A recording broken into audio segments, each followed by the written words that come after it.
Before I ever knew his name, I was walking in my shame. Thought the name they gave could save, but I was headed to the grave. Oh, if you've been searching, and if you've been hurting, you need to call his name. Only Yahusha. I've tried other names, but they all were fake. The only one I praise is Yahusha. By his favor I breathe. He gave his life for me. There's no other name but Yahusha. He still breaks chains, he still heals pain, he never fails. Yahusha, and I'm just so grateful for.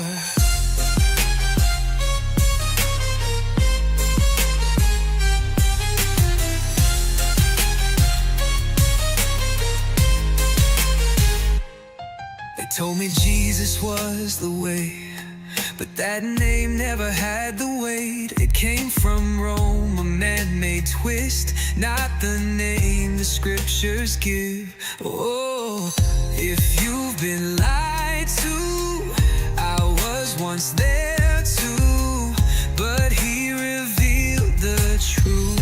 Only Yahusha. I've tried other names, but they all were vain. The only one I trust is Yahusha. By his truth I'm healed, the son of YAHUAH sealed. There's no other name but Yahusha. He opens blind eyes, restores what's inside. Oh, he's revealed the truth, Yahusha. And I'm just so thankful for that name. Jesus came from men. It can't redeem, it can't defend. It hides the truth, it feeds the beast. But Yahusha came to bring real peace. Not Greek, he's not of Rome. He came for Yahusha all alone. The Lion of Yahudah reigns, and only Yahusha saves. Only Yahusha.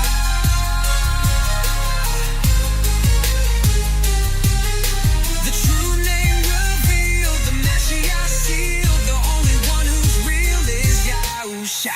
By his wounds I rise, I've been laid. There's no other name but Yahusha. He still breaks chains, he still heals pain, he never fails. And I'm just so grateful for. Oh, not Jesus, that name's a lie. A counterfeit they magnified. But I know the truth and now I cry. Only Yahusha. Only Yahusha.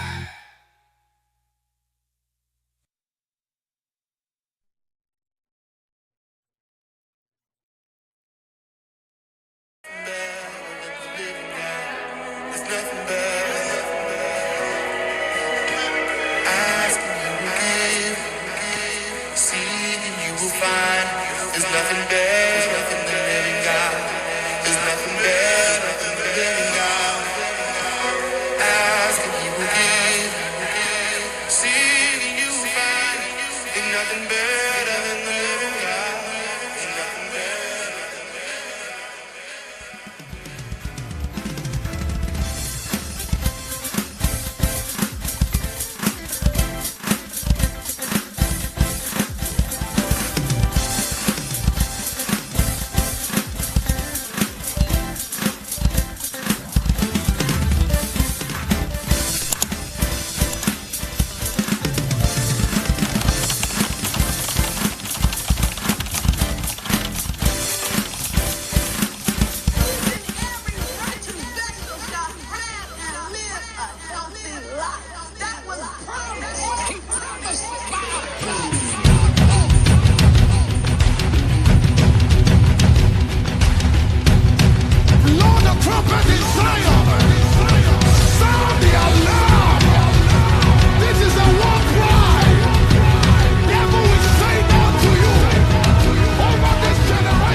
Good morning, everybody. Welcome to THC. We're Mark and Kim. We're so glad you could join us today On today's program, we're going to continue to talk about the book of Matthew, chapter 23, and we're going to continue down there so we can listen to what Yahusha was talking about with regards to the Pharisees and the Sadducees and everything that was transpiring that at that time. But there's a little hook, because there has to be an understanding as well of what we've been teaching on in the past several weeks, which is the book of Exodus chapter 20, and of course Isaiah chapter 58. Now, all of these go together. In Yahuwah's word, there's always a thread. Today, all I'm going to say to you is 3 verses will tell it all. In other words, what's in your mind, what's in your head, what's been in your heart, what's been hidden from you is now being revealed to you, because you are the chosen ones. And if you feel that you've been chosen, then this is going to just agree with your spirit. In other words, the Father's been trying to reach out to everybody right now, and the world is waking up. Well, I don't say the world, I say all the sons and daughters are waking up today. And if that is you, today is your receiving day for sure. So again, welcome to the program. That's right. Good morning, guys. I'm telling you, I'm excited. But I'm going to give you guys a few announcements. First announcement is on December, the whole month, we will be not in session. Not airing our channel. We'll be doing some things and making adjustments to our channel to bring you more insight and direction and timing. So we're going to be doing some things with that. Also, those that are here to support THC, you could go to our website. I have now updated the new mailing address. If you are sending your tithe or your offering or your support towards this channel to the following address, please go to the website at www.mf8ci.org. And those that typically always give, you could go there too as well. Or those that text to give, you could go there as well and get that information. Other than that, I am so happy that we are in this subject. We have so much more meat to give you guys. The book of Matthew is just the beginning. And we're going to, like Mark said, we're going to talk about 3 last things that really just... You know, it's 3 verses. Yeah, 3 of those last verses, yes. We're not holding up the devil's sign when we do that, no. By the way. but three, yeah, because they said that's 666, whatever. Anyway, so, but... Oh, okay. 3 scriptures that are at the end of a particular book that we're going to read here in just a moment are never read. Never read. This particular book, Exodus, that we've been going over. You're going to see the weight of it today. Okay. Now, why is that weight important? Well, the weight's important not because we discovered it, is because your Father is waking you up. And now he wants to give you the fullness of why he's waking you up, so that you can now see, and you can see that the religious blinds have come off, and that the focus is not trying to get you to run into a building, okay? That is not the focus. It will never be the focus on our end. And we have to realize that words, names, dates, and locations have been changed. And that's always been the devil's plan, identity theft. What a premier plan that he had. But Yahuwah doesn't need the building, because he'll speak to you mouth to mouth. In other words, wake you up where your eyes will open, scales will fall off, and your ears will hear, and your mouth will begin to speak. And the moment you begin to speak Yahuwah and Yahusha, and the moment you begin to honor that name, the more that you'll be able to see and comprehend his scriptures. And it's always been his plan that you were going to be picked out in the latter days. And that's you today. You got picked out. You got called. You got chosen.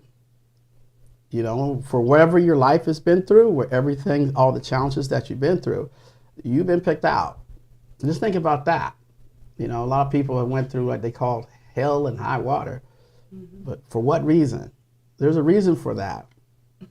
And that reason is going to give him all the glory. Because at the end of the day, you and your household are about to experience the inheritance of Jacob. Yes. Finally. And you're not going to need a building to do that. Yeah, you're going to honor him because that's important. Yeah. And that's the connection, but that's not the focus. In other words, it's part of it, but it's not the focus. But today, we're going to get the focus. And remember, the two most important things is his name, which you now know, is YAHUAH, and his day of rest that you're learning about. So we're going to take our time there, but rest assured, buckle up, take some good notes. Today is going to be really good. Yes. And with that, don't forget to like, subscribe, and share, and participate in the comments, because this is how not only are you able to help those that are seeking with your comment and making comments that are that show how you're learning and what you're getting, but yet questions that some are too scared or intimidated to ask. You know, you might have that question for them, and we give the answer. So participation is necessary for growth. And that's in Yahuwah's mighty, powerful name. Participate. He wants you to participate in his kingdom. He wants you to be a part and understand who he is, so you don't fall short of who he is. So all that to say, let's get into this. Okay. Question for everyone watching. Why did Rome spend so much time in one of the most profound directions of the entire planet Earth? I was asked this question yesterday, and his question was, what do I think the biggest mystery is to humankind? In fact, the gentleman that asked me, he was in his late 60s, and he says, Mark, what do you think was the most deceptive plan on the planet known to humans?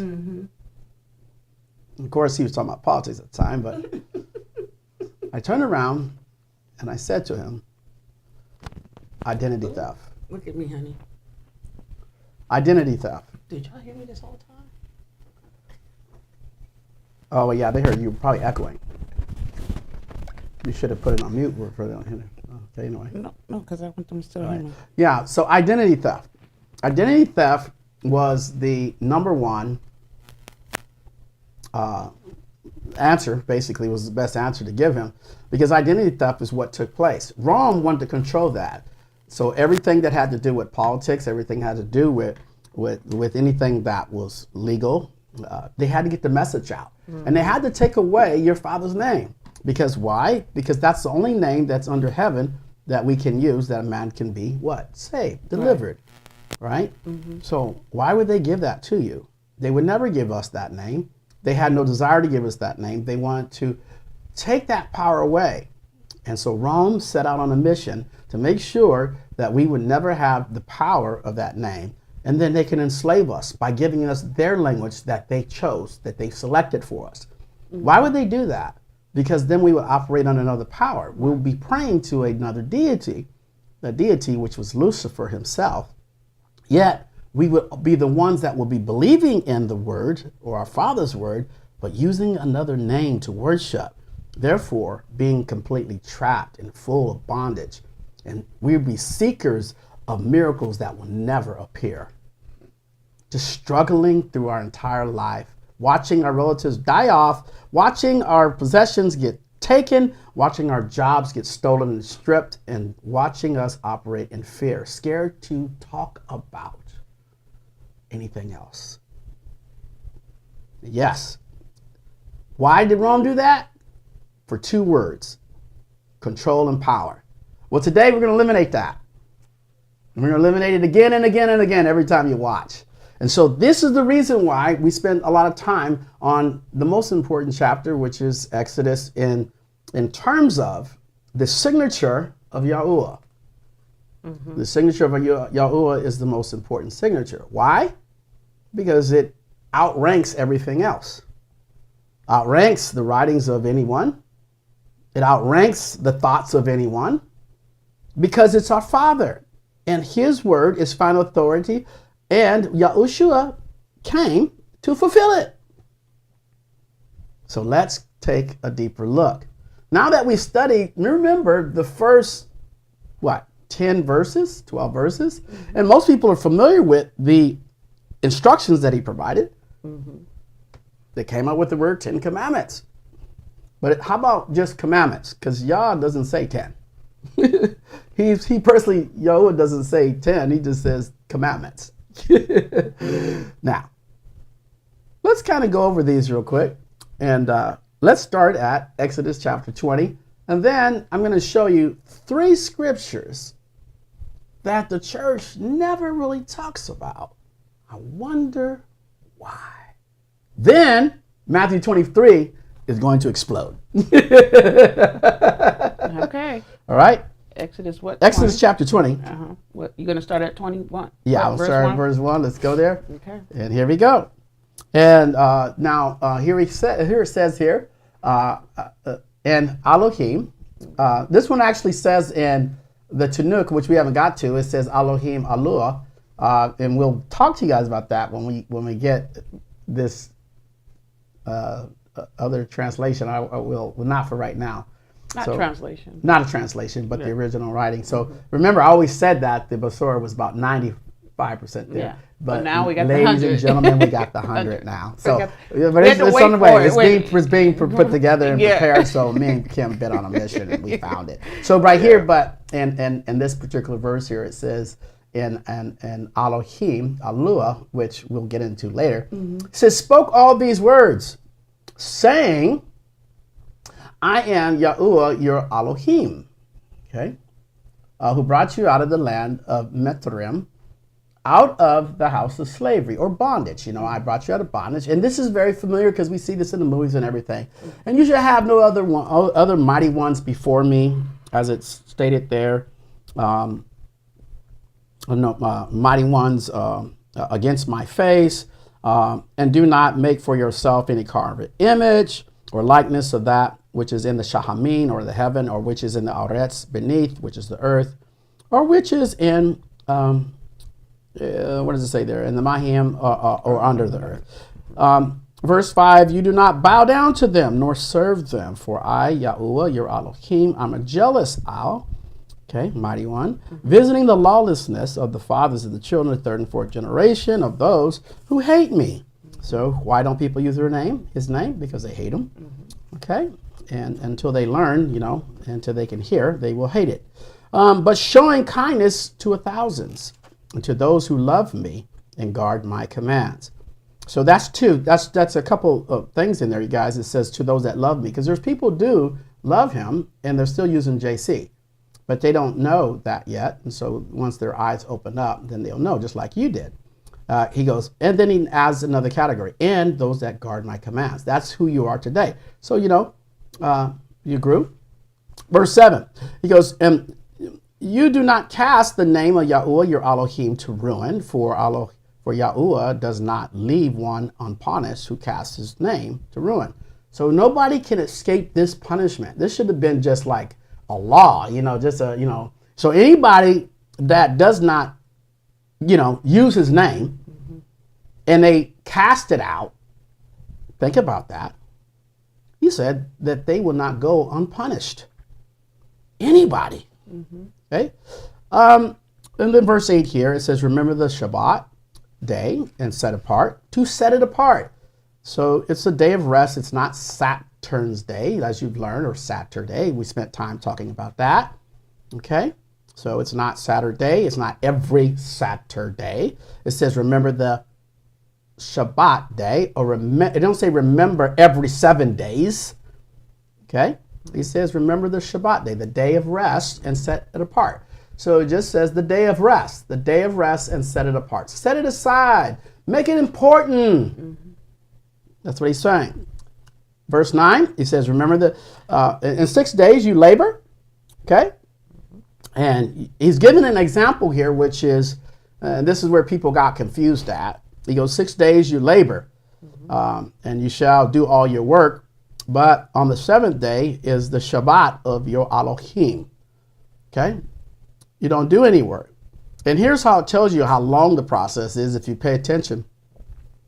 You, nor your sons, nor your daughters, nor your male servants, nor your female servants, nor your cattle, nor your stranger who is within your gates. It's a beautiful thing that he put cattle here, because the cattle have a cycle.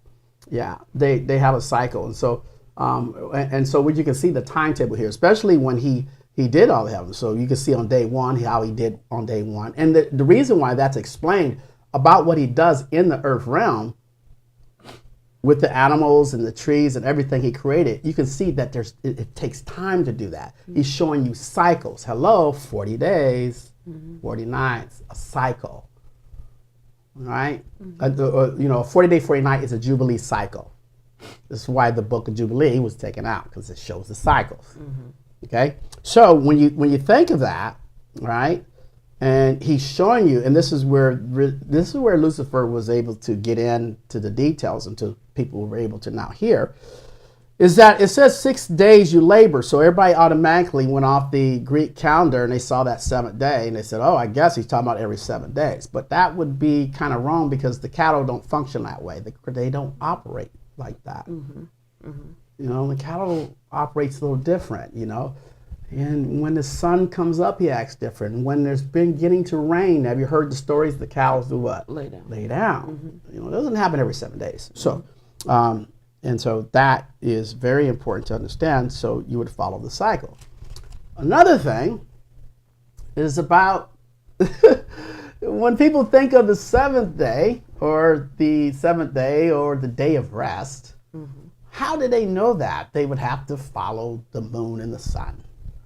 And they will see the cycle of the moon or the sun. Well, do you know that there's parts of the world that don't see the same cycle? Why not? Because wherever the sun and moon were showing in the proper cycle, so was the children of YAHUAH. Yeah, today, you can check. Go up north or ride the Caucasus Mountains or in the European. You can go further up in Canada. You go up in there. They don't get to see the sun rise and go down and up and down. Not like we get to see it. Because YAHUAH chose where? Yeah, as they call it, the North Pole. Yeah. YAHUAH chose where that cycle would be seen at.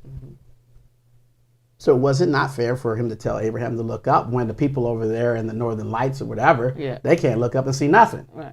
So I guess the South. Huh? It's called the South. It was because we was in the southern region. Right. Right? We was in the southern region. And I don't want them to get like southern region, California, southern region. Like, you know, but think southern and northern region of the world.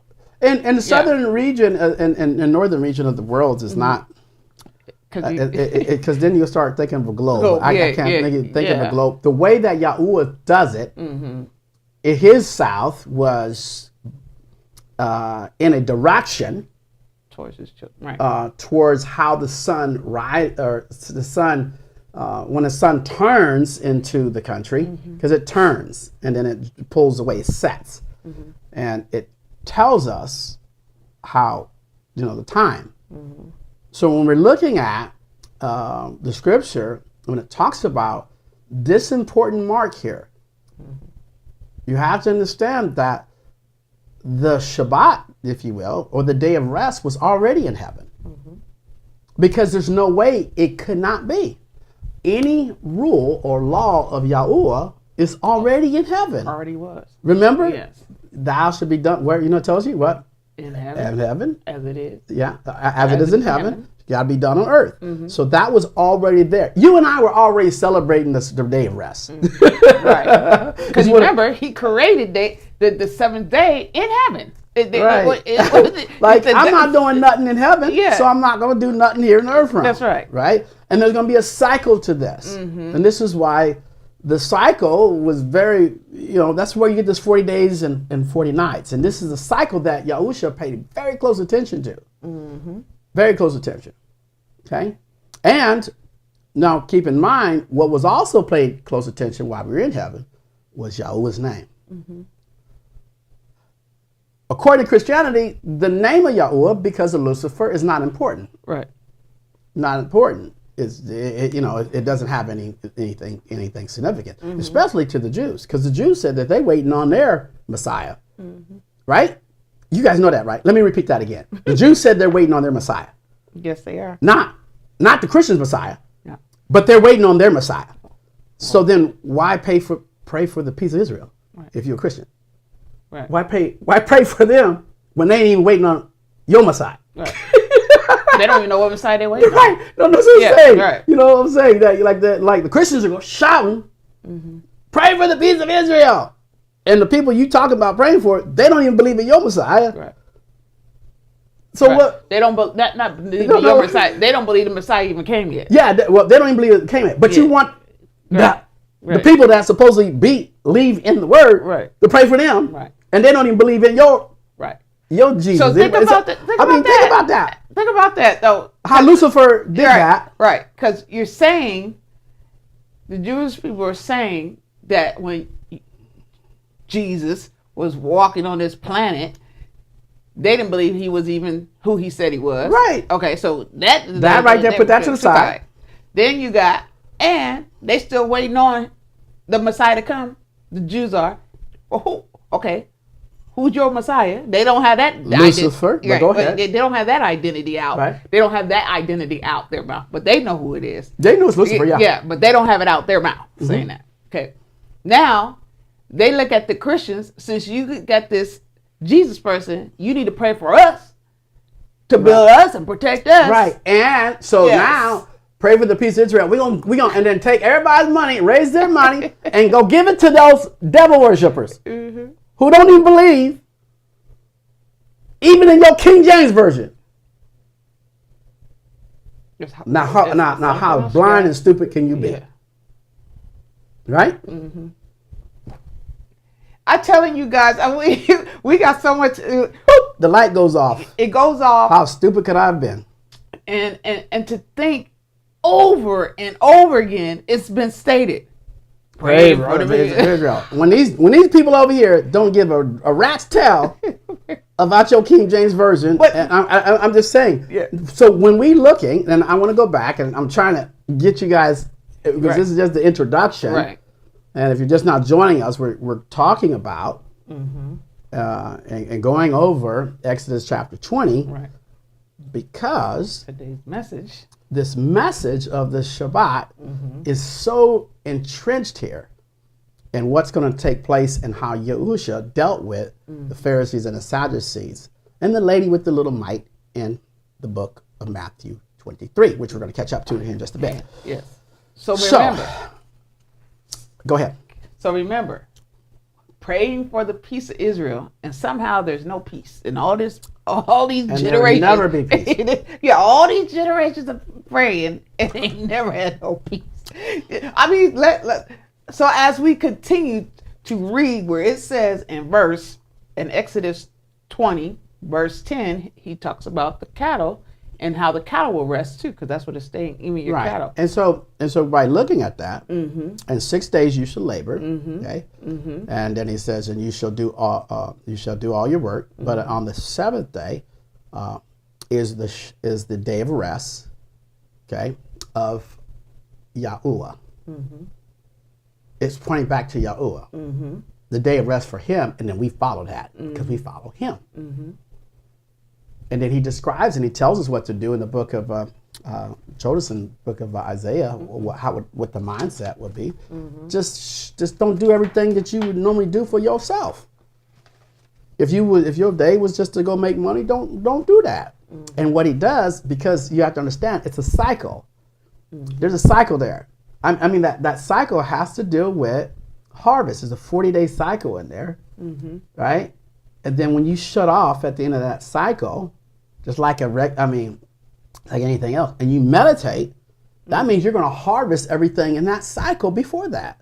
And that's what happens. Every cycle of the day of rest, you're going to experience I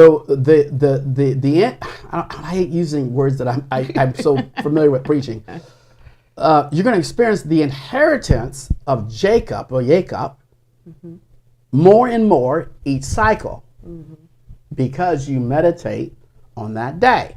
That is your day that, unbeknownst to you, that because you paused, all the work that you've done, that's all the seeds that you sowed, everything you did for that last 40 days, everything that you went to the Father, and like when Yahusha said, go to the Father, my name, he'll give it to you. All of that, those are seeds being planted, and now you sit in the pocket on that day, absorb, and then the next day, the very next day, and the day after that, and the day after that, and the day after that, it becomes a harvest cycle every 40 days. And that's what Lucifer didn't want you to get to. He didn't want you to do that. He wanted you to continue to toil, to have the church thing and follow the church mission and deal with how they put you in the building and feel guilty that you're not in a building or a location. We're going to talk to you about that in just a moment. Okay, so let's keep going because I got to get past this a little bit here. Yeah. Okay, so where we at? Verse 9 still a little bit? 10. Okay, verse 10. For in 6 days YAHUAH made the Shahamim. Okay, and he's talking about the firmament here in verse 11. In other words, the current place that our physical bodies are in, and the earth and the sea and all that is in there. And then he rested on the seventh day. Okay, it didn't say he rested every 7 days. Okay, all right. Therefore, YAHUAH blessed blessed the day that he set apart. Okay, and that's all. He blessed the day of rest. All right. And I think that even word's probably not there. That's okay. The word blessed, I don't think that's there. But anyway, okay. In verse 12, okay, it says, respect your mother and your father. You guys know these because these are the ones the Christians preach. They do that because they want to bring in that respect because that's how they control certain things. And but this is something you got to do. No matter where you are with your mom or no matter where you with your dad, you need to have respect, no matter what. Okay, and that your days will be prolonged with the soil and the soil. YAHUAH Elohim will be given to you. So a lot of people, you look bad and you look rugged, you look tore up because in your heart you don't have any love for your mom or dad. It doesn't mean that you had to talk to them every day, but you better respect that, and that's what that respect is referring to. Verse 13 it says, "Do not murder." And now people think, I don't murder nobody. I don't pick up. It's not talking about just a gun. It's talking about your mouth too. All right? Because Satan, Lucifer's murder, how he kills people is with words. And so he kills people with words. And so we can look at, these resides because this is all the ones that the Christian church teaches. They don't teach the two before that. All right? You do not break wedlock. Okay? They'll sit you down for that one. Right? You do not steal, okay? And this is not talking about, because there's grace for even the homeless or a person that was hungry. If he stole, he was helped out. So this is not the kind of stealing that people's thinking of. You have to think about things that are contrary to YAHUAH. Okay, what does he mean by that? Do not steal. Okay, you got to think of what your mouth will do. This is where the scorpions come in. All these are based on words first. Is based on spiritual things first, and then the side effects to that. Right. Okay, because remember, Lucifer is a robber, a thief, and a stealer, and he doesn't need to do it physically. He just needs to get your mouth and your mind right under control, and then you have his mark. That's right. Okay, and then that's how he functions through that. All right, and then it says, verse 16, do not carry. You don't have to. We can keep going. You don't, and you do not carry malicious witness against your neighbor. Okay, and you guys know what that is. Do not covet your neighbor's house. That's and that's somebody that you're in covenant with. When it says neighbor, you're in covenant with. Okay, all right, and I mean, obviously, if you do that there, then you're not going to do that across town. or your neighbor is somebody you're close to. It's not somebody you just live next to. It's somebody you close to. So that's how you meant neighbor. Because you understand, neighbors back in those days shared food or shared things. They had relationship. Okay. All right. Okay. You do not covet your neighbor's a wife or a male servant. People that work for them. Yeah. You don't try to divide that. Okay. Or his ox or his donkey, or whatever belongs to them. Right. Don't go to your friend's house and want something. Just whatever. All right. And then it says, now here is where these 3 verses are going to appear. Now, most of the Christian church went through these and they stopped, and then they preached all the messages and came up with the 10 commandments and wrote them down, gave them to Sunday day school, and they turn around and preach an entire different message. Now they're done with the 10 commandments. Now they done and they solidified with it. But Yah wasn't. Yahuwah wasn't. He wrote them down. Okay, and if you recall, do you recall, honey, in Isaiah 58 when we were talking, we were talking about how to keep the mentality, how we should feel. But now Yahuwah is saying, okay, now I wrote them. I want you to really understand what I'm telling you. And this is the part that has all the weight on it. And Lucifer was clever at making sure we didn't get this part. Because now you will see on how and why Yahusha deals with them in Matthew 23. Based on what we're about to go over. This is it right here. Right? Because a lot of people think that they can take the Basor and claim it. And this is why Rome hated Yahuwah. They hated him because they didn't have his permission.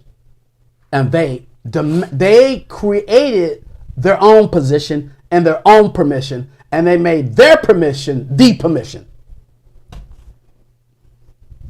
I know. I'm sorry. I'm just. They took their position was, I'm going to now give permission because I can't get permission. And whoever had permission, I'm gonna take their permission away, and then I'm gonna make it seem like whatever I give them, I'm gonna give them that permission. But the permission I'm giving them is not even a permission to even enter. That's right. But the permission I'm gonna give them, gonna blind them, gonna make them broke, gonna make them struggle, you're gonna keep them sick. They will not be able to hear Yahuwah, but yet they'll be worshiping the idea of Yahuwah. They would still love him. That's why we read that part up there. He says, but those that love me. Because there is a love there, and that's where his grace and mercy is there. And that's the reason for the 1,000-year millennium. For those that are just, okay, I'm going to say innocent because I didn't want to say dumb, but innocently deceived. So now they got the 1,000-year millennium. So they can oh, dang, I didn't know. I didn't know. That's right. And I'm almost questioning who he considered innocent. Yeah. That might be a small group. The rejection of his name. They don't got no hope. Right. It's the ones that really don't know. Right. And there's some good people. There's some good grandmas. There's some good. There's some good. It's limited to the innocent. Yeah, them ones back there. Especially them good old Baptist women with them black pantyhose on, just squeezing their blood tight, and they sitting on the front row and they whoop you with that witch. That switch. That switch. They tell your tail up, and they love them some Jesus. Well, when they get there, wearing their white hats like they all do, and they think that what they do is all right. They are the innocent. Okay? And when the person that's in Korea right now never heard the name Yeshua, never heard even the name Jesus, they worship in statues. When they get there, they get a chance too, because our Father is righteous, and you got to reject that name. That's where the focus is at. Okay. Ready? All right. So what we're going to do is that now we're going to look at the verses that we're going to say. The top three. We talked about this in the beginning of the service, the top three. And we gave you the question about Rome. Why would they spend so much time trying to do this? Trying to deceive you when they can't. But check this out. The focus. Now, Yahusha will bring this back up. He'll put it in a parable. But I want you to see something very, very important. Do not take this lightly, ladies and gentlemen. Let's read verse 18. It says this, and all the people saw the thunders. We're setting the scene. The lightning flashes, the sound of the ram's horn. They're telling you, and the smoking over the mountain smoking. The people saw it, and they trembled. Okay, and they stood at a distance and said to Moshe, to speak with us, and we hear, but let not Elohim speak to us, at least we die. They were scared. They were like, this voice is like, wow. But they heard it. Okay? Now watch here what Moshe says to the people in verse 20. Do not fear, for Elohim has come to prove you. Ladies and gentlemen, pay close attention. And how did he prove them? Remember in Isaiah 58, he said to them, he said to Moshe, I want you to go down there and make this agreement with them. Because YAHUAH had to get his rules in the earth realm, and they had to agree with it. Right. Before he put anything. Before he put any rules in the earth realm. And he needed that. Think about that. He couldn't do that with Abraham. Abraham didn't know nothing about no rules. Right. Just Abraham, on the inside of him, he was righteous. Right? Y'all can see that there's a righteous man without me even telling him what's right and wrong. Moses was just like, that ain't right. That's right. And that's right.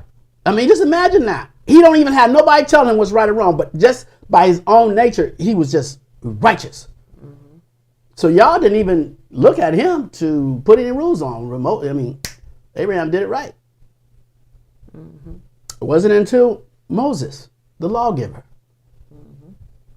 And then Yah comes down and he says, if your people do this, then I'm going to do this.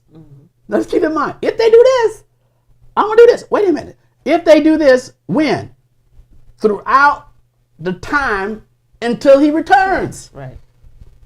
It didn't stop. He said, if they do this, I'm going to do this. And Rome took that whole process out and made sure that it wouldn't be in education, made sure it wouldn't be in our language anymore, made sure he would take our language away, made sure we only understood the majority, which would be English and Latin worldwide, made sure he could do all of his stealing and killing and destroying. And the whole thing was about one subject, identity theft. The whole time, you guys, we've been living in the earth realm all this time, and all these hundreds and thousands of years, it's all been about who controls the identity. Who's going to be acknowledged by YAHUAH and who's going to be acknowledged by Lucifer. That's what it's all about. There ain't nobody in between. Ain't no aliens flying around. Okay? Ain't all that.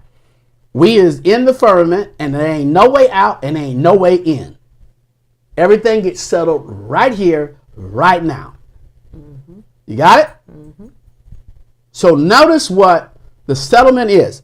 Moses said to the people, right here, let's go back, verse 20. Moses said to the people, do not fear, Elohim has come to prove you, in order that his fear be before you. I guess we got that, right? So that you do not do what? Sin. Okay, come on. Do you know that the sin that he's referring to is what he's talking about in these commandments? Because he knows if you do the first one, which was his name, he knew that the rest will follow. Why? Because his word, his name is a seed. It gets in you and it start growing. Then pretty soon, I'm going to do the day. And then pretty soon, all the rest of them will fall in play. So he already knew that. So does Lucifer. So why would he give you the truth through King James? The hell. Why would he give the truth? Okay, watch this. So he said that he put the fear so you do not sin, which sin in its purest form is not believe in his name. Okay, hold on to that, guys. That they do not believe in his name. The definition of sin in its purest form is unbelief. According to Christian Church, it's an act. Sin is not an act. Sin is a mindset. Hold that. I'll say it again. Sin is not an act. Right. Sin is a mindset. Okay, so when you set your mind to not believe, when you set your mind to reject the truth, that alone is sin. And when that happens, everything else becomes a side effect. To what? That mindset. And that is the mark of the beast. Okay? Now, verse 21. Here we go. So the people stood at a distance, but Moshe drew near the thick darkness where Elohim was. And Yahuwah said to Moshe, listen to this. Now, this is after his finger drew out the commandments. Listen, everybody, listen. He says, say to the children of Yah Israel. Now, notice this. He's saying to the children of Yah Israel, this is Jacob's seed. Hello. That's right. This is Jacob. Yeah. He said, say to, now, there was more there than like. No, it wasn't a location. It was not a location. Say to Jacob's seed. Okay? He didn't say to the other tribe. He said, say this to Jacob. Yeah. Because you got to remember, Moses, when they were brought out, there was others that came. This is so important. Right. I'm about to come unglued, girl.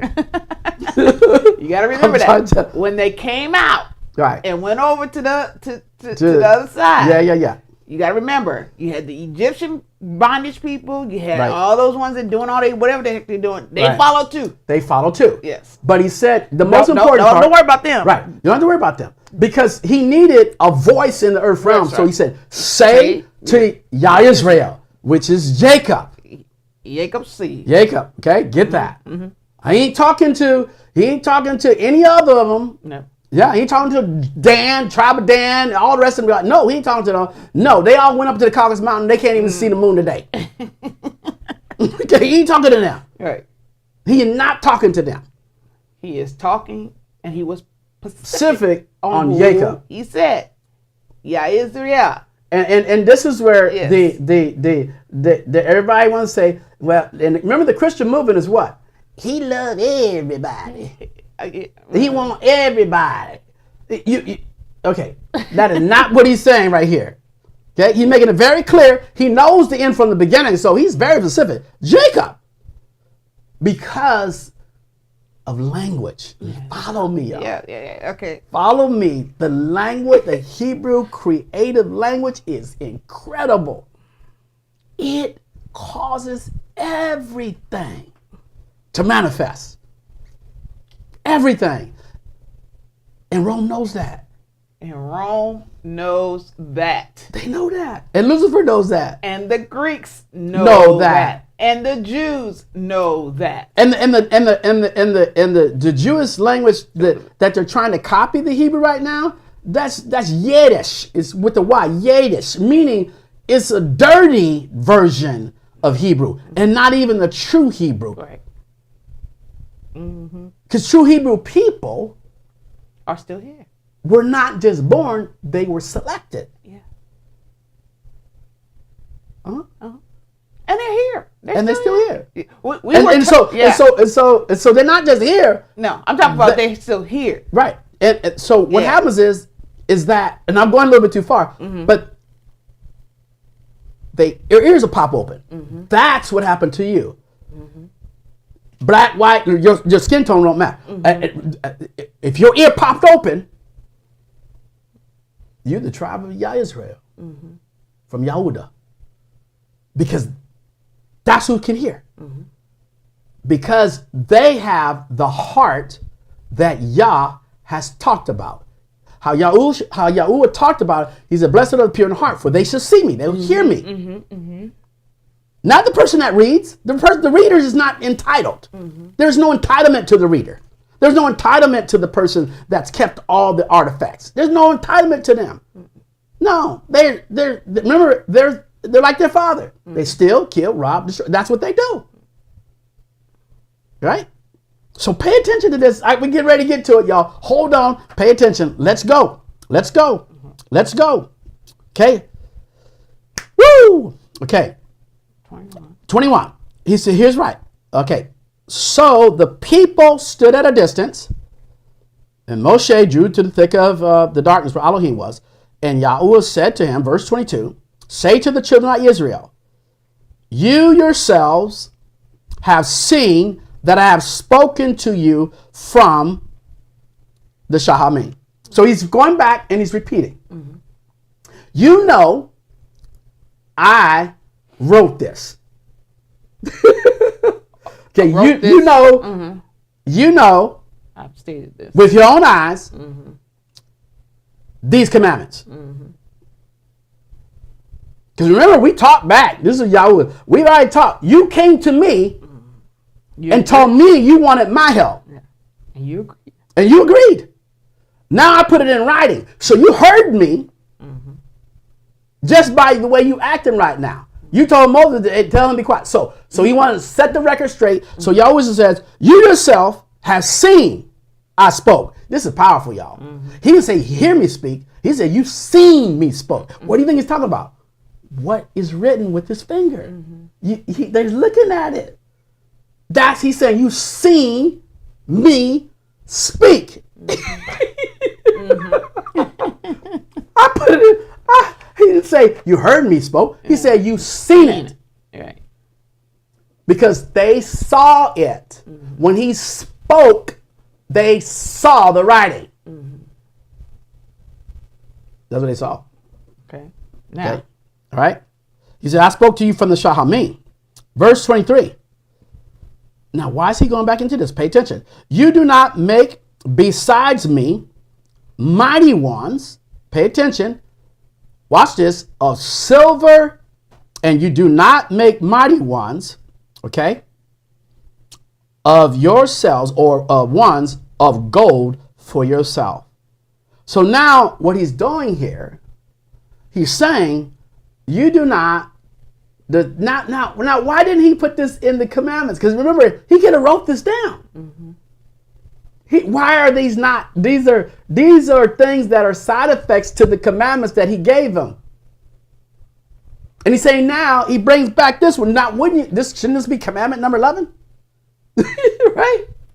But it's not in there that way. Because he's saying, okay, now I'm setting the tone. I gave you the commandments. You guys know how to act, right? But don't.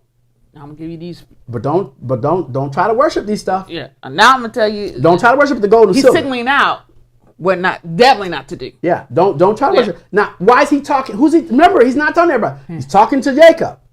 His seed. He's talking about don't go worship that money. Don't you go do that. I see y'all getting tempted by them Egyptians that are hanging out with y'all. Don't go do that. There's no need to worship the gold and the silver. I own all the gold and silver. Right. I'm gonna give you Jacob. I'm gonna give you the blessing. This is what I'm about to do. And don't build no idol based around that. Watch it. Don't build a message around that. Yeah, that's right. Yeah, that's where he said, I like that. Right? There's a reason for it. Yeah. And what did the Christian church do? What did they do? They built. Okay. All right. And so okay. Verse 24. He goes, and watch this, y'all. And make an altar of the earth for me. So this right here is hold on, you guys. He's saying make an altar of the earth for me. So this is saying that the environment, listen, y'all, listen. Make an altar of the earth for me. Keep reading. You gonna break down each piece of it? But this is not what you're thinking it is. Right. He's saying create a place, an environment that got nothing to do with this today. The modern day church. An altar is a presence. We'll get into that. Okay. He goes, and you shall slaughter it or on your burnt offerings and your peace offerings, your sheep and your cattle. Okay. He just gave the whole thing there. So notice that the altar that you see here, you see, offerings, you see whatever. You see that there. So he's describing how to set the atmosphere, right? Because obviously, if he goes straight into an altar, he sees another type of altar. So he's telling them, this is the altar I want for a reason, because there's another type of altar coming. And I want to forewarn you before it even shows up. Don't even get the idea and bring it back and then talk about the 7 day. Don't add it to these commandments. Okay, I'm giving you 10 commandments, and then I'm telling you other things so that you don't be doing them with my commandments. You got it? Okay. Now watch this. And here's what he says after the word cattle. In every place, look at this. In every place, look at it in bold, where I cause my name to be remembered, I shall come to you and bless you. All right. Why wasn't this ever taught in the Christian church? He says, in every place, I cause my name to be remembered. So there's some places where he ain't causing his name to be remembered at. This is what Lucifer knew. He knew, ladies and gentlemen, listen to me. Lucifer knew that YAHUAH will only bless the people where his name was called out to be, all of a sudden, we remember. See, we didn't find YAHUAH. We didn't study and locate it. We remembered. We remembered from heaven. And he says, I will cause them to remember. And because we remembered, he caused that. Not Marky Kim. He caused, he didn't have to, we remembered. He says in every place, he didn't say every church. Every place where I go ahead cause my name to be remembered. Not every place that I called your vision to remember. Not every place where the Baptists go, where the Christians go, where the Pope at, where the preacher at. Every place where the preacher go, every place where the apostle go, the prophet. He ain't mentioned nobody. He said every place. So let's break it down again. Okay. It says, 24, make an altar of the earth for me, and you shall slaughter on it your burnt offering and your peace offering, your sheep and your cattle. Okay. So he tells you how to do it, right? Right. Then he says, then in every place where I cause my name, he said, where I cause my name to be remembered. So ain't every place gonna cause him to cause it his name so you can remember it. Right. There's gonna be places where they doing offerings, but they don't remember his name. He's not called. And there's going to be places where they're worshiping the gold and the silver. And everything that he said prior to that, remember, after he written down the thing, he said, okay, now y'all standing before me. Now y'all already know you can see my voice. Mm-hmm. You can see what I told you to do. Now he goes in and he digs deeper. He said, to make this thing work, here's some other things that I left out, but I'm just going to tell you that. But if you do that first 10 up there, if you will, the first commandments I gave you, you're going to be all right. But I don't want you to get in your head because them doggone Egyptians right there. All them people over there that came out with you, I'm talking to you, Israel. I'm talking to you, Jacob. Jacob lineage. Yeah, I'm talking to you like your grandkids. I ain't talking to your friends. Right. I'm talking to you. You come up in this house. That's right. Okay? I see what your friends got. What they got. Don't you get your eyes on that stuff. Right. I already got you. You already covered. You don't need to have anything they got. As my mom would say, don't have your friends cause you to get your butt wore. Don't let your friends call you to get your tail tore up. Right? Yep. Okay? Uh-huh. So notice what he says here. He says, in every place where I cause my name to be remembered, I shall come to you. I shall come to you. So wait a minute. All that praying and begging, right? Remember, they're going to do that every Sunday or whatever they're at on this calendar we got today. But they begging and begging and begging. Please come and give us the blessing. Oh, we just want your blessing today. Oh, please come. Oh, please come. They just over there, just whine. Amazing, how sweet. I mean, just over there singing stupid stuff. Okay. Just beggars. Okay. Why do they do that? Why do they do that?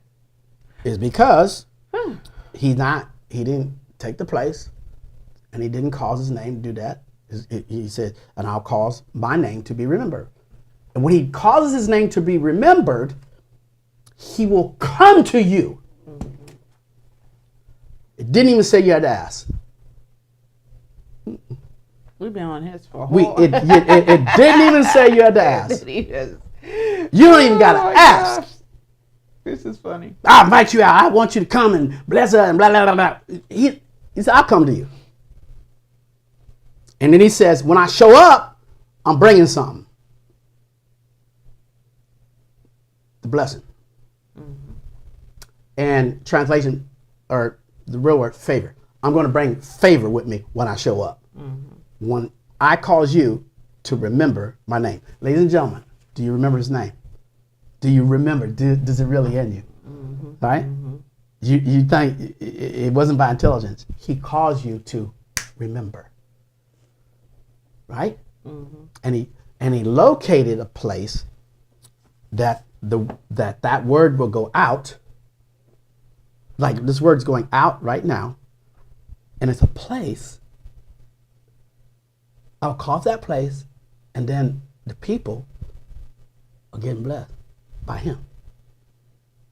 Favor is coming to you through him. How it was caused was, no, it's not just this place. He's saying, I'm a pick a place to cause people to remember. This is what he did with Seth. He chose Seth and taught Seth Hebrew to remember. Because at the Tower of Babel, Hebrew was taken out. Oh, yeah. And other languages. YAHUAH took it out. Yeah, YAHUAH took it out. YAHUAH took it out at the Tower of Babel. Yeah, he preserved it. He preserved it because it was a creative language. They couldn't understand each other because Yah took out what language could cause people to understand. Boom, he took it out. That's a beautiful thing. But he understood everybody else's language. Yeah. Then Yeah. he gave it to people selectively. Seth was the first one. He gave it back. He gave it back. Yeah. When he gives you his language, he gives you the ear to hear. So the first thing you get is the ear to hear. and you get to hear his name in Hebrew. Paleo is what you're hearing.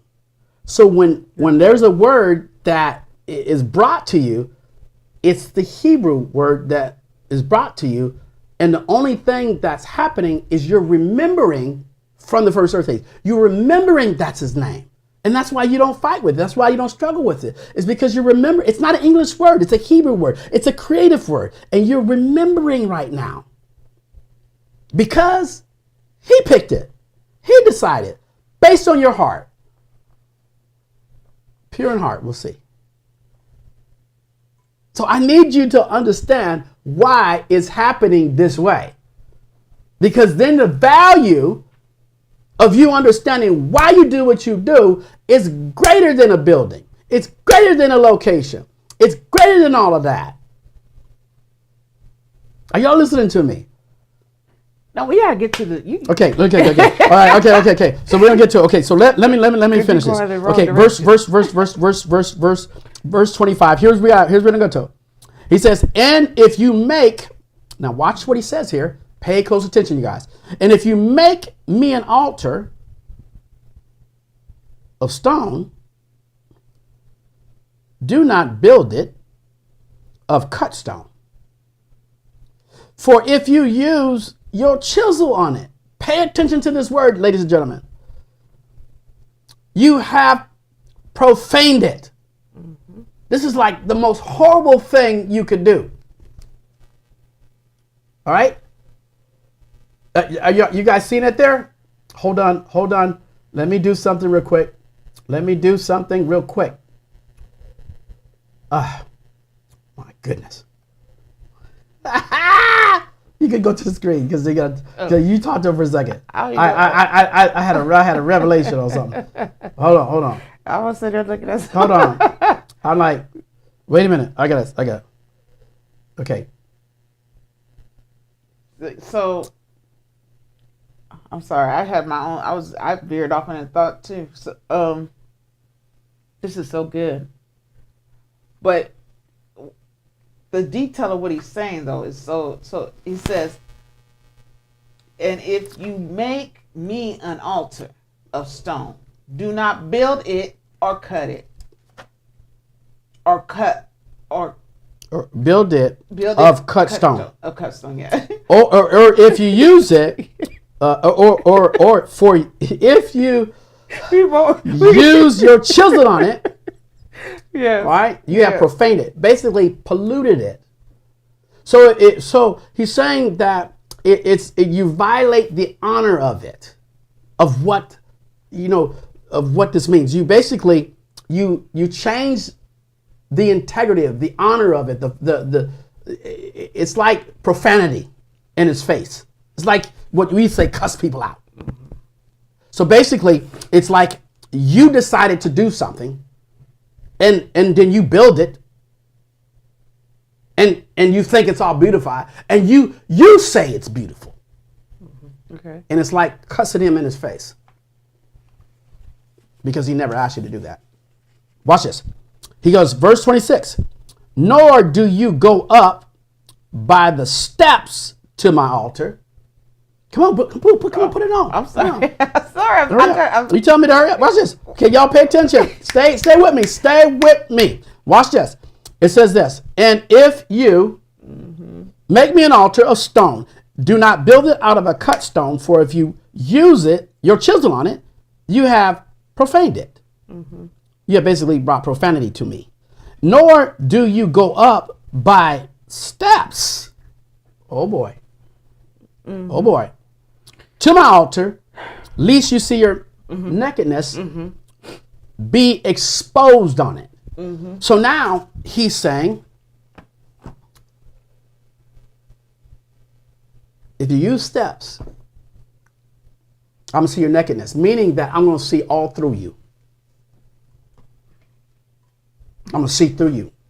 Mm-hmm. You're basically going to expose yourself. Not talking about physical nakedness. This is bad, y'all. This is bad, horrible. Here's what I want you to see, though. The word chisel. Let's talk about this. Just so that many of you can see what the word chisel is. Let's go there. We're going to first of all look at the definition of this, and then we're going to keep going. Okay. Now, let's look at it. No, that's not it. What is it? It's the first one I gave you. That is the first one. No, it's not. Let me see. Go to the bottom one. That one. See, I told you what order. It didn't come in that order. Okay, go. Let's see that one. Yes, here's it. Okay. All right, here we go. A chisel is a versatile hand tool with a wedge-shaped cutting edge used for carving, cutting, shaping, and trimming hard materials. Its specific use depends heavily on the type of chisel and the material being worked on. What is a chisel commonly used on? Its chisels are primarily classified in 3 categories. Now we're going to look at these 3 categories, and you tell me after we read these categories what you think of. Let's go to each one. Okay. Okay. Oh, let me make sure it's in order. Yeah, go to the far right, and then start there. Okay. Look at this. All right. Here goes a metalworking. In other words, these are typical, referred to as cold chisels because they are used for materials or metals that are not heated. Notice what happens. You know, you're cutting and reducing, slicing through bars, rods. Sheet metal. Sheet metal. All right. Creating grooves, right? Look at that. Rounding them, material. And it talks about, you know, difficult to reach areas, but it's sheet metal. Let's go to the next one. I hope this is it. Oh, wait. No. Okay, wood. Look at this. It says wood chisels are like for carpentry. There's another popular word. Carpentry, carving tasks. Again, removing sections of the wood, raw material. You put holes in it. You do joint types. You do dovetails, hinges, carving. Interesting. Go to the next one. And look at this, masonry and stone. So we got masonry and stone. So here it says that masonry and stone are built to withstand the force needed to work with the stone, the brick, the concrete, scoring and trimming, shaping, and mortar, concrete. All right, we're done. So we got masonry and stone, we got wood, we got metal. What is he referring to, ladies and gentlemen? Can you put that on the screen, please? Can somebody tell me what did he just describe? When he says chiseling, where he says do not use, okay, hold on. Let me read it to you. He says, if you make me an altar, do not build it out of stone. He says, or if you use your chisel on it, right? If you go this route, if you all of a sudden think that you can grab a chisel, and it's perfectly during the time that he used the word chisel. Now, the word chisel is in Hebrew is the word halah, right? Oh my goodness! And when he's talking about a chisel, he's saying, don't go and build this location and shape it the way you want and do what you want with any kind of metal, wood, stone, or concrete. That's right. And if you use anything to put a shape to it, it's like you cussing me out. It was never intended for you to be permanent in a church. Right. The key thing is okay, go ahead. the altar of which YAHUAH wanted us to have was an altar that was never permanent. Wherever he directed you to go and do something, he then said, now present your offering, your sacrifice, whatever it is, he did that throughout. Then he would come and put his name on it because you followed the exact instructions of what he told you to do. You could literally be, Yes. because remember, it's where the place, once he causes you to remember, That's the place. That's the place. Do you understand that? Right. So you might, for example, somebody might be watching today and they might be at their house. Mm-hmm. They might be at their house and they watch it and they turn the program on like this and it causes them to remember. Mm-hmm. Where they are right there in their own place. Mm-hmm. And they can lift up their offering right there. Mm-hmm. That is where the location is at. Yes. And he adds to it, just in case we would say, I don't know about that. He puts the word steps. Yeah. That's even worse. He's like, you have no excuse at this point. You got no point at that. He says at the back end of that, yes, he says, nor do you go up by steps. To my altar. To my altar. So that means anybody that's carved out an altar. Mm-hmm. He says, you do not put steps. What part don't you understand about that? Mm-hmm. Mm-hmm. There's no, except in 2025, you need to have, put steps there, because what are they going to say? Well, we need a location for all these people. Well, he never told you to go get all those people. You went and got all those people. Right. He never told you to get all those people. There's no scripture out here that says go get 10,000 people, 20,000 people. There's nothing out there that does that, because that's not how he would do it. This is not, the Rome was doing that. Why do they go out and do that? Is to, remember two things, power and control. So they're following Lucifer's system in the name of Jesus. Mm-hmm. And under that system is why they can't hear. Mm-hmm. So they become hunters of souls.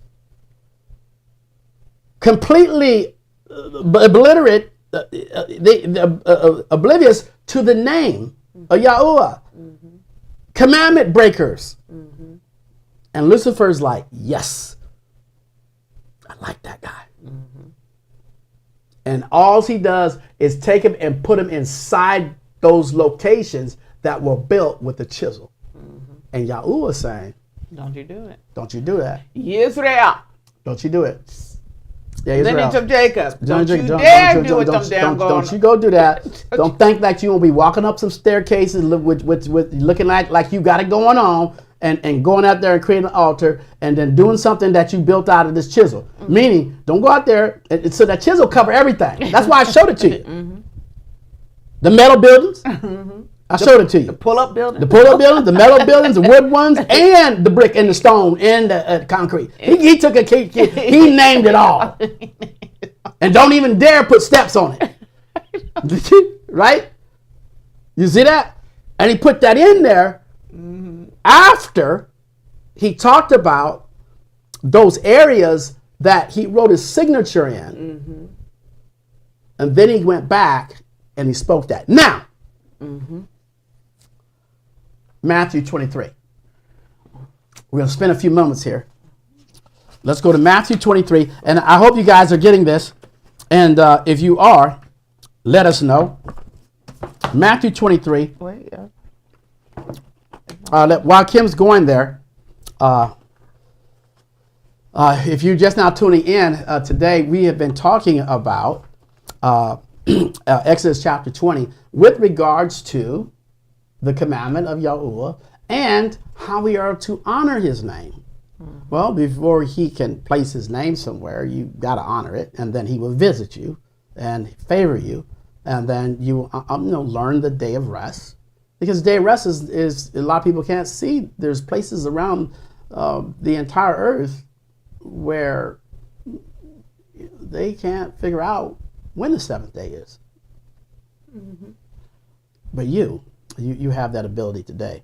Yeah. So even the synagogue they built, yeah. It's all of them. Yeah. All of them. All of them. They put that chisel to work. That chisel to work. Yeah, they got it. They carve it out. I want my altar to look like this. Their altar. Remember that is theirs. Mm-hmm. And then they put steps up there, and he says, "Oh, you will see that. I see your nakedness. Basically, see all through you. Mm-hmm. Every time you walk up down that step, I can see your heart. I'll see everything about you. You naked." And he said, "I never called you to do that. I never told anybody to do that." He said he told everybody not to do that. And Satan came back and said, "This is what you need to do." Mm-hmm. How did he do it? Through Rome, through religion. through theology. So they justify it, and then what happens? You know what happens is that they consume all the resources of y'all's people that love them, and then make them broke, right? And then they say they're doing this in the name of Jesus, because they need to go into all the world, and you need to pay them to go do all that, right? He never said. And Yahuwah never said that. The reason why he called it assemblies is because they had mindsets, right? And he would deal with them. He would be their need meter, and he would draw men to them, and he would come to them. That's what he meant. That's what he meant to do, but not. And so what has happened, he says, do not make any other mighty ones before me. And this is where today, the pastors today, they are bent on, sold out on. You got to give them a certain type of reverence. And you need them. Because without them, you can't get to where you got to go. What happens when they die? Exactly. All of a sudden now, I can't get to heaven now because you died last week of a stroke? What the hell's that? They sit there and make you stay there and stay there and stay there and stay there and stay there to meet their need. That's all they're doing. They want their need met. So they're going to say and lie. They're lying. They cannot make it without that building. They cannot survive without those people. Period. They can't make it. They can't do anything. They don't got no skill set. They don't got nothing. The only thing they got, they have nothing. Now, some of them might have their own little bit of retirement, whatever. But that ability to be worshiped now, the ability to sit in front of people and be worshiped and feel worshiped, you know, all that, they start falling in love with that. They become, it consumes them. Consumes them. But this is what we need to look at. We are there? Yeah. I Okay. just didn't know what verse. All right. So we stopped on verse 15 last time. Let's go there. We're going to look at this, guys, real quick here. We're going to give you guys 9 more minutes here. Just hold on. Do not go nowhere. Just hold on. Okay. So let's start at chapter 23. Let's go to verse 1 real quick. I'm going to read this. And just for those who were with us last time, okay, I want to go back into that, into 23. And you guys hold on. All right. We say Matthew 23. Okay. And yeah, this was, now remember this. Let's look at this. Come on, let's quickly go into here. Hold on, you guys. Okay, it says here.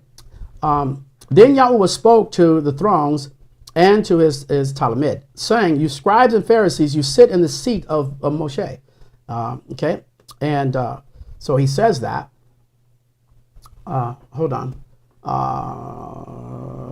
Therefore, verse 3, whatever they say to you to guard and to do, but do not do according to their works, for they say and do and not do.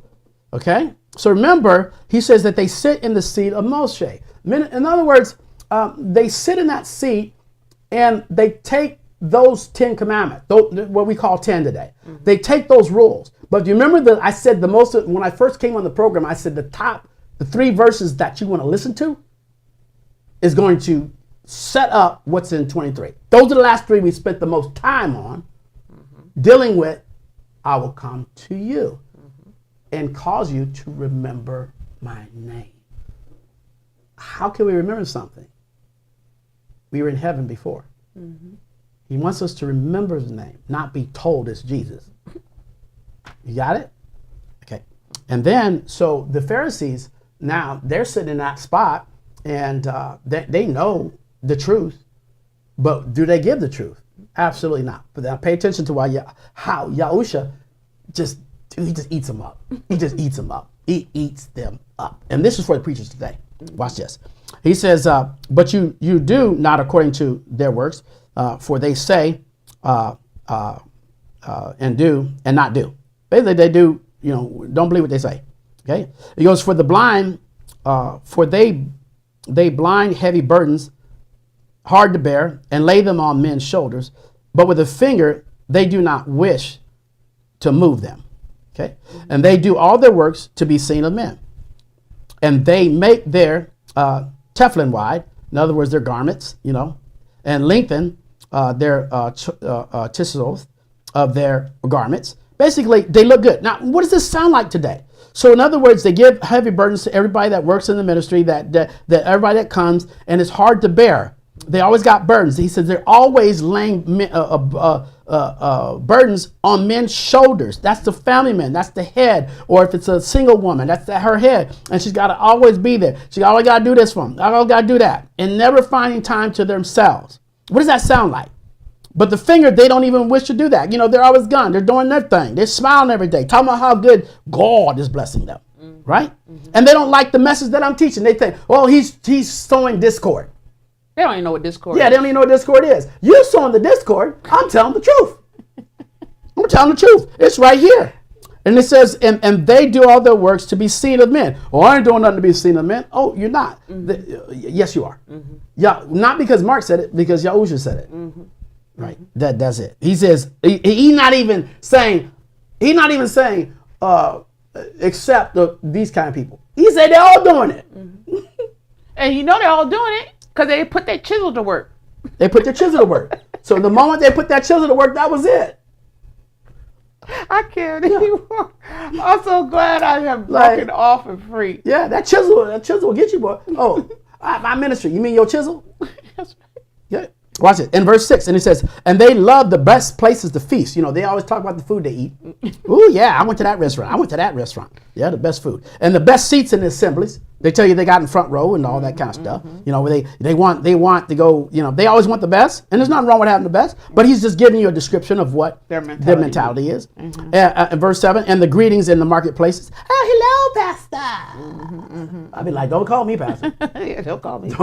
My name is Kim. My name is Mark. How you doing? How you doing? And he goes, and to be called by men. What? Oh, such and such. I'm so glad he's my spiritual father. Yes, I've been loyal to them for 25 years. I've been so loyal.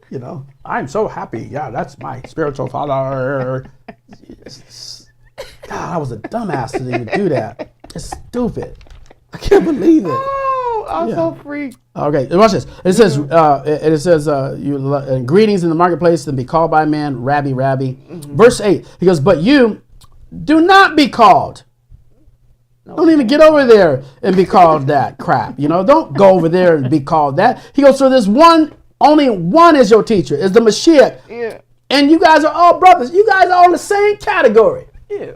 So what's up? Same category. And I'm going to deal with the Ephesians too, because there is no more prophets. What is there for the prophet to write? What is all that? And they all do, he's a mighty prophet of God. Yeah, he's a prophet for the devil, but he ain't a prophet for Yahuwah. Yahuwah doesn't need nothing else rewritten. And Yeshua said this. He says, I have told you all things. All things mean what? You know how grandma tell you, your mama tell you. Don't ask me for anything else. I told you everything. Get your tail out here. Right? Okay, keep on going. It goes, and verse 9. And do not call anyone on the earth your father. What do they do that? No, they like calling people their father. And for one is your father who is in the Shahamin, because they announce him as their spiritual father because of the power that they think that they were operating. And the scripture tells you don't even do that. But they don't care, because they're gonna change it up and they're gonna make it seem something else. But yeah, when you sit around, turn somebody and tell somebody that's your spiritual father, I ain't nobody's spiritual father. Don't even put me in that same category. This is what he's saying right here. He's saying that they do that. That's why they do that. Father Jones and Father Bob and Father that and Father this and Father that. And then that comes from the Catholics, and the Catholics create that. And then the Christians come in, and then instead of saying Father Bob, they just say spiritual father. Same doggone thing. Okay? All right? All right. Okay. So that's what you have. He goes to verse 10. Neither be called leaders. Like you all that. Oh, I'm this head. I'm that head. Shut up and sit down. He goes, and one of you, Nisi, the Mashiach. Okay. He goes, verse 11. But the greatest among you shall be your servant. And that was it. Okay. It goes, and whoever exalts himself shall be humbled, and whoever humbles himself shall be exalted. So in other words, this is also referring to Lucifer, because whoever exalts himself shall be humbled. Okay. Because you all gonna come down. Okay, y'all gonna be humbled, right? Okay, and whoever humbles himself shall be exalted. Okay, all right. Not that false humility that we see today. Okay, but woe to you. Now watch this. Your scribes and scribes, Pharisees, comma, hypocrites. That's what he calls them. Hypocrites. He's talking about all the preachers, all of them, all of them that follow the ways that Rome set up. So Rome set up all the divisions. Rome is the father, if you will, through Lucifer. Rome's the father of Catholicism, and Constantine made all that happen back in 321 and all that. They set up all the legs. Rome's the one that set up Muslims. Islam came out of that, right? Came out of Rome. Don't believe that. They didn't fall. They didn't come out of that. They gave them that religion to help coordinate the books that they read so that they got an influence on it, and they poison them too. Rome don't care about color. They wanted world domination. Rome needed Germany to help them. They got that. That's why you got Jews, right? Rome needed China to help them. Rome wanted everybody to help them. The last one they got was when they came up with the Muslim religion. And then the Pope gave them money and helped them out and guide them. And that's where that power came from. That's why when the Pope gets together, he always invites out the top Muslim dude. Why you think he go? Because he has to. Okay? Watch this. All right. He says here in verse 13, but woe to you, scribes and Pharisees, hypocrites, because you shut up the reign of the Shahamim before men. Remember, how did they shut it up? We're going back to the commandments, you guys. All right. He goes, for you do not go in, nor do you allow those to enter in go. He's saying right there. So the people that want to go into the rest of Yahuwah, they can't even rest because you shut it away from them. And who does that today? Christianity does that today because they tell you that if you just join their church, you're going to be blessed. They don't tell you that the name got the power. They don't tell you you need to do the day of rest, and they don't tell you anything. They just tell you to tithe and give offerings there, and because you're with them, they got the anointment. And because they got the anointment, okay? And because what they teach, that's why you're going to be blessed, because you're connected to them. That's a lie. That's what he's saying. You hypocrites. He goes, you're teaching them, and the things that you're teaching them, they can't get in. Because what the Christian preacher does, it says that every answer to your prosperity has everything to do with him. It has everything. And he's going to tell you what the scripture says, and that scripture always leads back to him. And back to what he's doing. And back to how he's doing it. And back to, look at this proof over here. Look at this proof over here. Look what I'm doing. And I'm doing this. And I need money to do this. And I'm doing this. And I need this. It always, always, always leads back to them. It's their story. It's the gospel of the preacher. And the preacher don't want you to know. You don't need his tell. That's what he don't want you to know. Remember, they shut up the reign of the Shahamim before men. That means that the heavens don't open over the people because the people don't know the truth. And the truth is very simple. He will cause you to remember his name.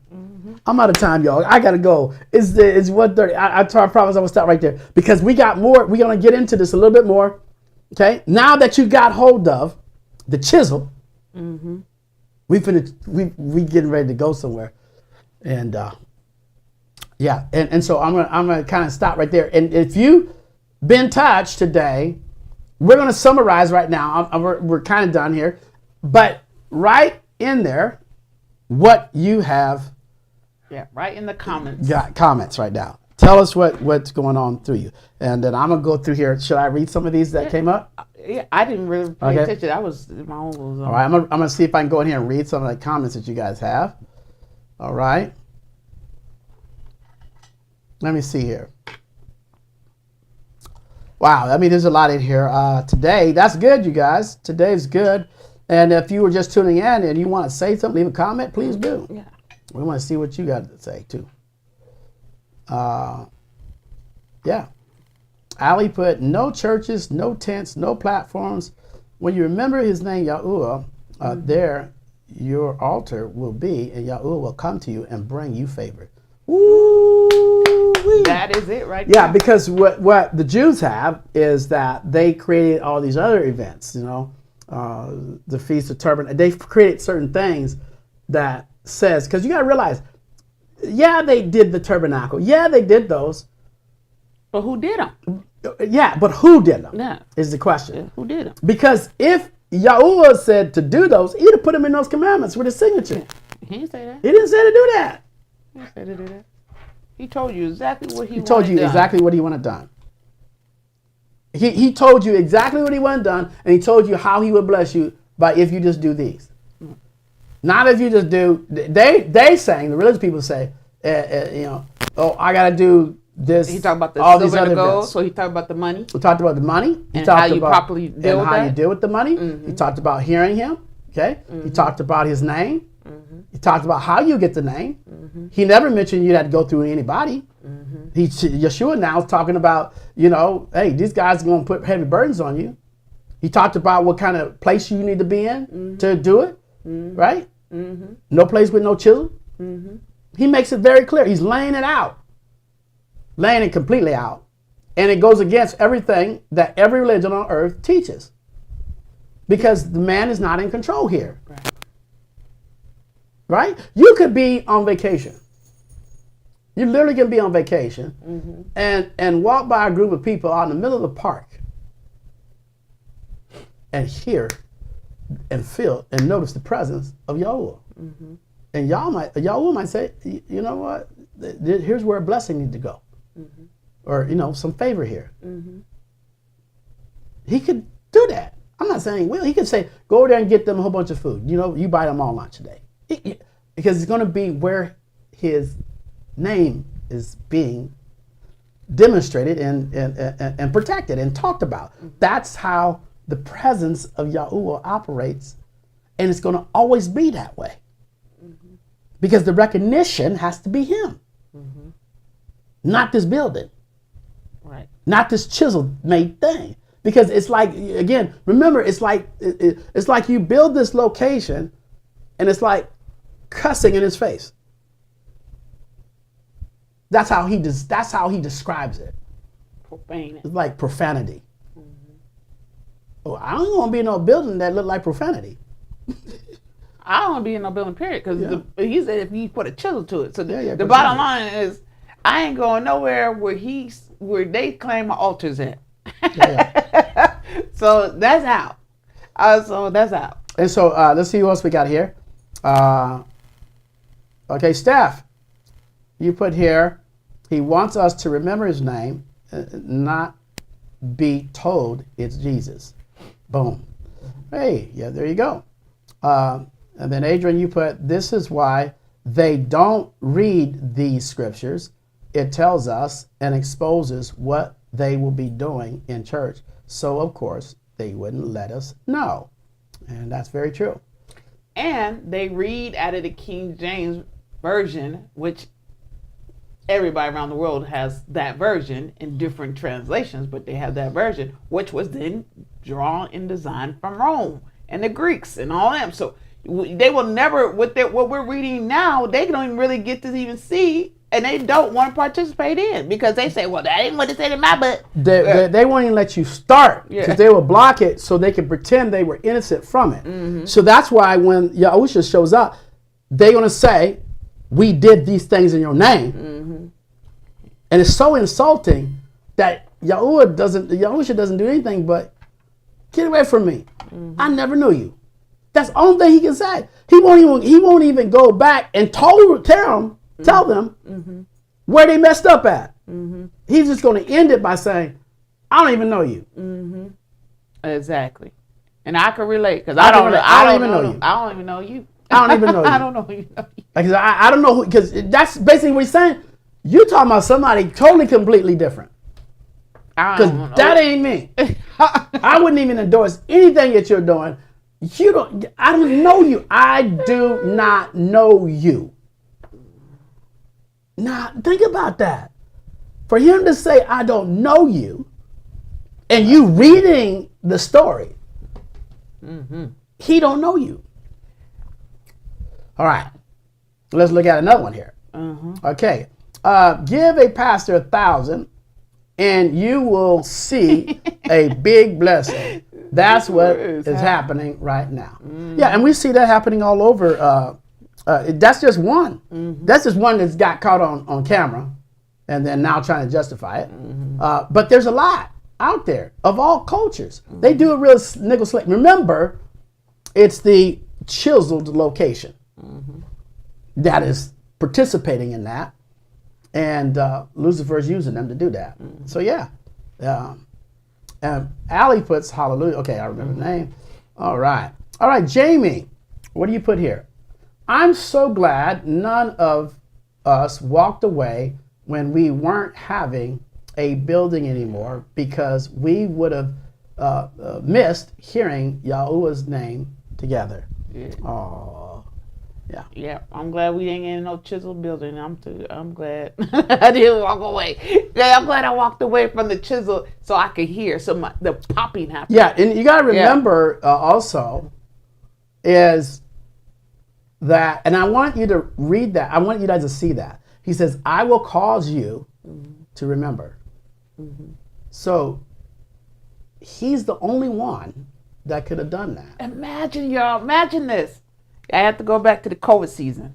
The COVID season. Everybody up out of church. Nobody was in a chisel building. They was in their home. They couldn't go nowhere. Everybody was not even in the workplace. It was all shut in. Right. And that was when ears started popping. Pop, pop, pop. That's when ears started popping open. Pop, pop, pop, pop.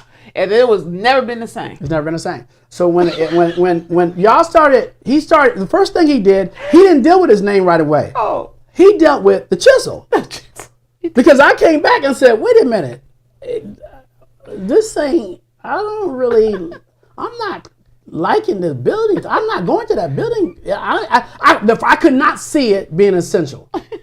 So I was confused, like, why are people acting like that? This building's not It's just a building. right. I don't care if I'm here at this building or at that building. Because that was my mentality at the time. I'll be in any building. Then my mentality is like, well, a lot of you, well, two or more in agreement, there he is in the midst. But he told us that. But we wanted to chisel. And we misinterpret that. And we misinterpret that. Yeah, when two or three are in agreement, basically, I'm in the midst. He's talking about his name. Yeah. It had nothing to do with no walls. Yeah, nothing to do with no wall. So they think, well, in the name of Jesus, that he in the presence. That's not him. That's the devil. Satan's in that presence because that's Lucifer's brother. Now, y'all, in general, around the whole world, his grace and mercy sits on everybody. Yeah. But that's it. Okay, so what else we have here? Oh, they just talk. All right. Dr. Rosetta, what she say? The church will never tell the truth. It's not in them to tell the truth. Well, yeah, that's right. It's not in them. Because they chiseled their way and took the people and made the people their property. So any building, Yah's hand is not on it. Any building, and they all got steps. So how are you going to get past that and stand before him with that when you can go there and read that? So think about it. You can't, it's humanly impossible to make Yah cause you to remember. He has to decide that.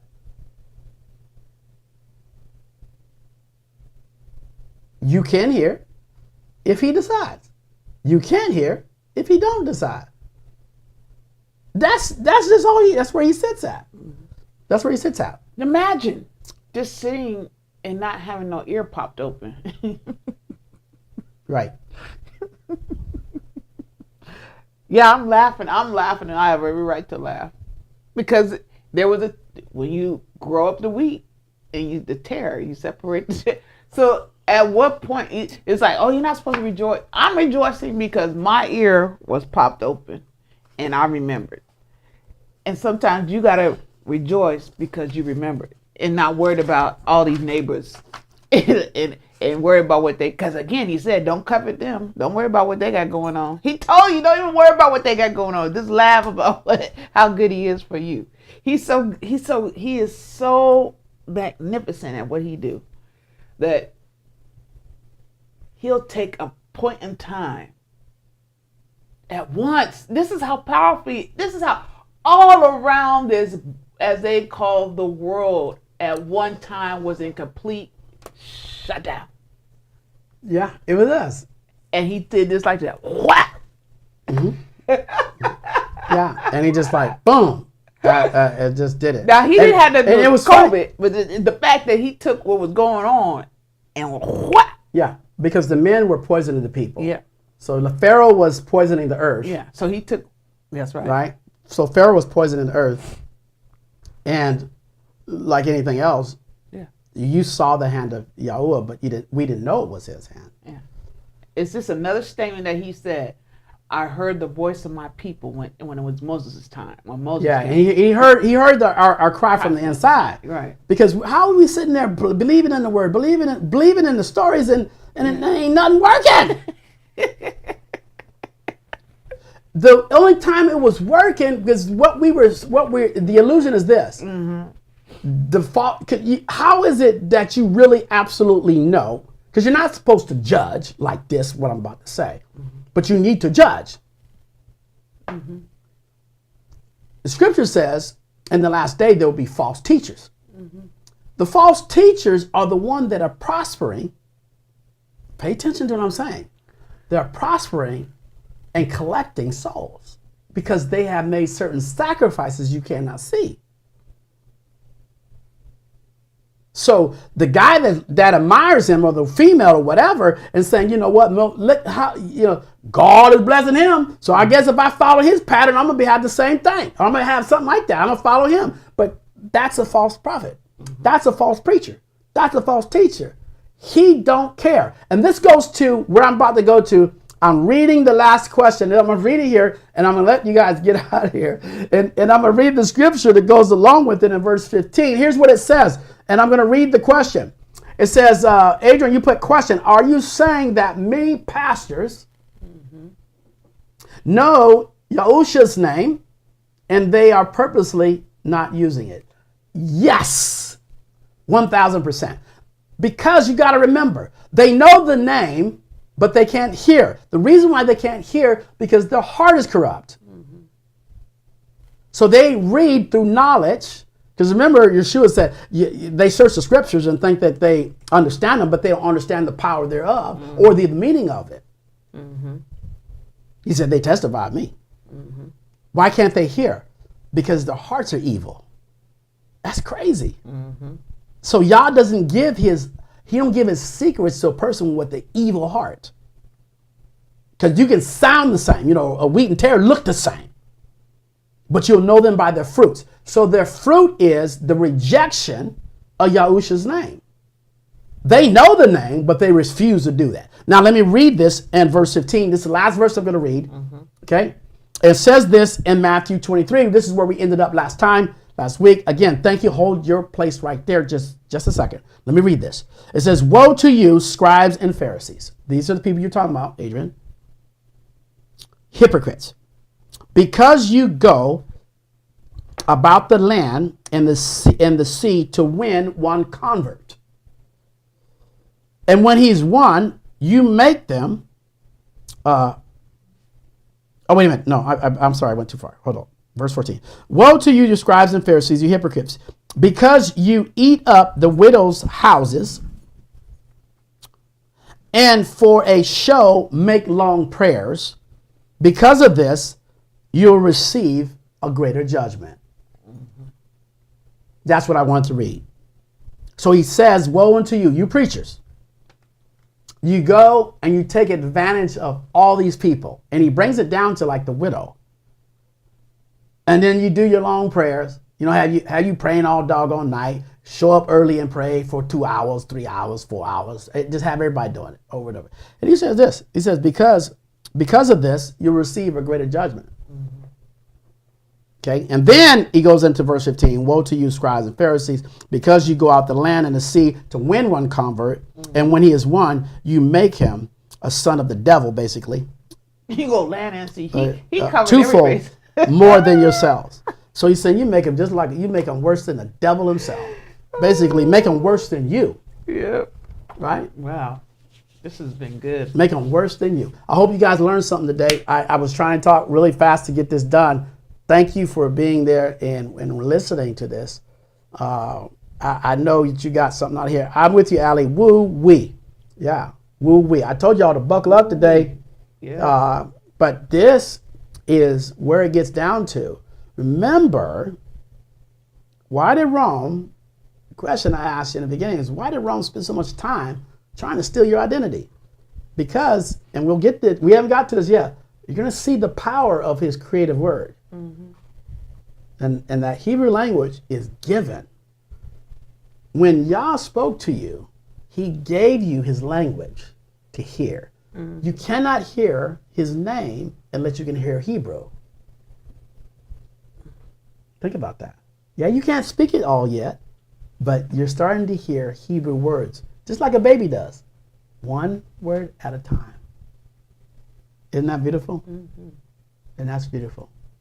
So Christian preachers and even people that think they can speak Hebrew, they can't hear, because the hearing doesn't come from man, and hearing doesn't come through education. Hearing doesn't even come from information. Blessed are those who are pure in heart, for they shall see, they shall hear YAHUAH. He breathes on you, you hear, the name becomes loud and clear. Then he turns around and gives you the blessing. There you go. Mm-hmm. All right? Well, I hope you guys enjoyed that today. You guys stuck in there. You hang in there. We did almost 2 hours. This is probably the longest time we've actually... No, it's not. We've done more than 2 hours before. Oh, we did. We did a 2 hour. Uh-huh. But let's summarize really, because they got to hear you. You got to summarize. No, you got to say. Why I got to summarize? You did it all. No, but, yeah, but they want to hear from you too. So no, I've been talking. No, this is good. I don't want to mess up. They need to go meditate on what they just have heard and been eyed open to. And it's been beautiful. It's been beautiful that you see. Don't put no chisel to nothing. That chisel thing got me, boy. I ain't running up in no chisel. Talk about let's go pray. Who you gonna praise? It's so much in there. It's so much in there when you got to do with that chisel. That I'm so glad, as what Jamie said, that we didn't walk away, but we was brought into an area where we could hear, and that is the beautiful thing. We didn't go running and scared because the church door wasn't open. That's what she's saying. But we stuck in and stayed focused to being taught, so our ears popped open. People. I think a lot happened during that time. Yeah, a lot happened, and a lot of people's hearts got changed. But yeah, I was like, ain't no way. I cannot believe that this is how it ends. There's got to be something else. And that JC name. And you're not going to be able to break through people that sit in a chiseled place. So whoa. Yeah. So you're trying to win them over. You can't even win them over because they're in a chiseled place. They're in a place where y'all can't even speak or are willing to speak, because he said don't even do that. So he's not going to go where he said don't do. Okay, we gotta let y'all go. I'm done. So at this point, remember, if you be in the Mashiach, then are you Abraham's seed, and you are heir according to that promise. We love you, and we'll see you next time. Bye-bye. There's no better way to spend my